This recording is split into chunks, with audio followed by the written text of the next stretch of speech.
Welcome po to Reviewers, a compilation of exam reviewers and item explanations. So ito po ang ating tanong. May has a box filled with wooden blocks.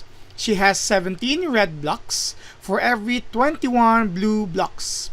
If May has a total of 51 red blocks, how many blue blocks does she have?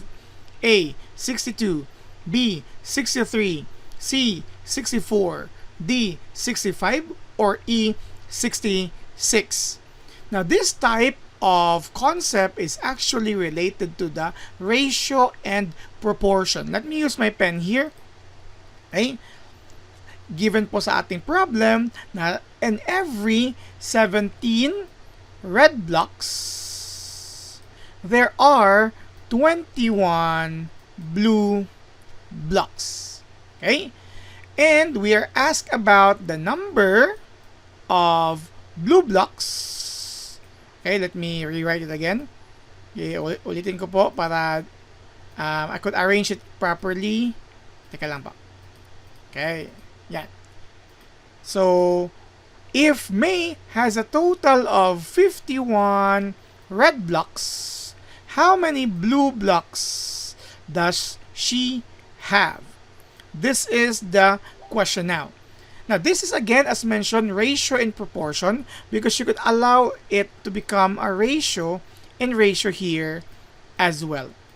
Now, there are many ways to attack ratio and proportion.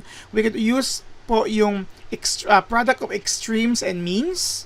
If nakalimutan nyo po yun, ibig sabihin po that if we are going to multiply the inner items of our ratio, this first ratio, the original given, at ito po yung situation, ito po yung means. Okay? If we're going to multiply the means, the result should also be equal to the product of the extremes. Okay? Ito po ay means, and ito po ay extremes. I'm just taking down this para po mas ma-review natin. But of course, kung may examination naman, we don't need to write all of this kasi time pressured po yung examination natin.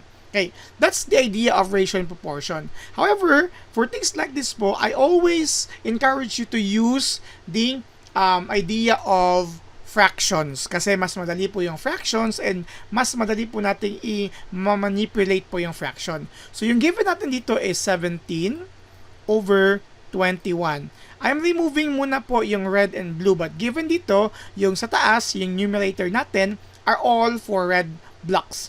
Yung 21 nasa denominator, nasa baba, are for our blue blocks. This is a ratio. This is also the other ratio, 51 red blocks over how many blue blocks. The proportion po is the equality of ratio. Huwag niyo pong kalimutan yan. Ratio and proportion. This is a ratio, and if equal po sila, that's what we call as proportion. So, let's denote this as x or n if you would like to. I'm just going to use x here po. Then, what we need to do here is to manipulate this by cross multiplication. Okay? So, that we will have here a certain equation po. So, meron tayong 17x, that's times, equal to 21 times 51. But dito po, huwag niyo po munang i-multiply. Kasi, of course, if you have calculators na po sa examination, madali naman po yan. Pero huwag niyo po munang i-multiply. Kasi po, we could see that may factors dito na mangyayari. Because if we are going to divide, now we are solving for x po ha. If we're going to divide by 17 here, magdi-divide din tayo po dito ng 17. So, x now is equal to the result of this. Hindi ko po muna i-multiply ito kasi what if wala po tayong calculator?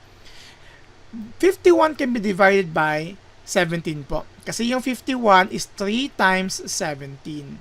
So, may natitirang 3 po when we divide that. Kasi 17 plus 17 is 34 plus 17, 51. So, there are 3 17s in 51.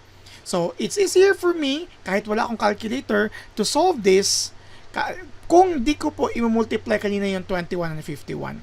So, the answer here is 21 times 3. The answer is 63. This would be the number of blue blocks May has if she has 51 red blocks. So for this, yung tamang sagot dito is yung letter B. There are 63 blue blocks if May again has 51 red blocks. Again po, yung concept nandito is the concept of ratio and proportion. You can attack it using the product of the means is equal to the product of extremes. Equal po sila.